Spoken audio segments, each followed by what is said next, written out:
Hello everyone, you're welcome to my YouTube channel.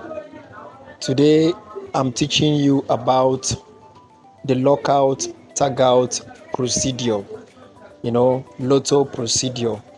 If you want to understand fashion mechanics and how sewing machine work and how to maintain them, you really need it to protect yourself from injury. Please do help me subscribe to the channel, like, comment, share, just engage this video to push it to the algorithm. So what I'm showing you today on this particular video here is that we have a lot of things to talk about, and if you look at this is what we call the cautionary sign.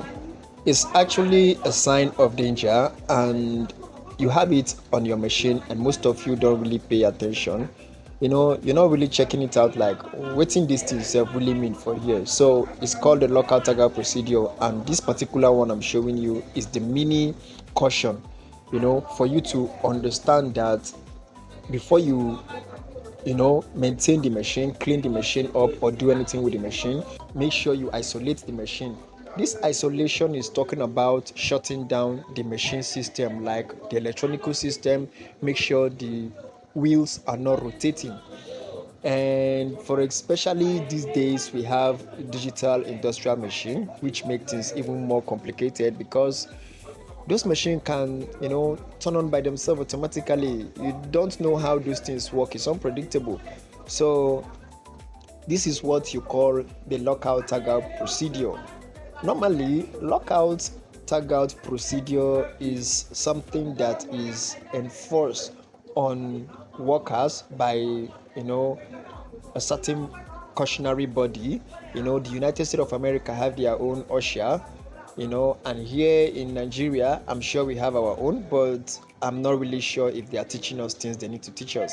So the reason why I'm concerned about this today is, as someone who is teaching about fashion mechanics, fashion engineering, mechanics, electronics, and digital aspect of it, this is where I have to start from.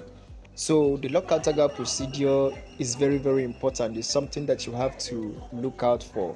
Now, the thing I want to tell you is, if you are on this channel or you're watching this video right now, please subscribe and also hit the notification button, because I'll be posting video 3 times in a week, so you can get my new video whenever I post. Now, there are a lot of things as a fashion designer that you do not understand when it comes to sewing machine, and you think, oh, I'm not a mechanic, what's there to understand?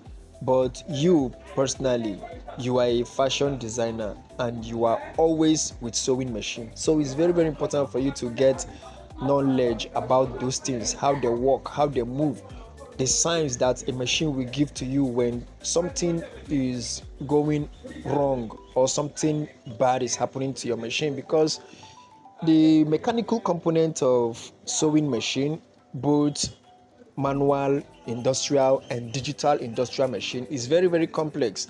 And imagine you're working and then your machine have to just shut you down. This kind of things is very, very frustrating, and I'm talking from experience as a fashion designer, a tailor who have experienced this kind of things. Subscribe to this channel, and I'm going to be bringing a lot of lectures for you to understand. So we're going to start from mechanical aspect. I post every 3 days: Monday, Wednesday, Friday, and you can engage the videos, ask whatever question you want to ask, and then we talk about whatever it is that you want to know on a weekend. Okay, you can go back to my YouTube channel and check most of the video that I've posted before. I've posted video about crotch motor, how to set the speed of digital industrial machine, and yeah, we're getting back here right now with something new, and you have to be part of that. Okay, please subscribe, hit the notification button, and I will see you in the next video.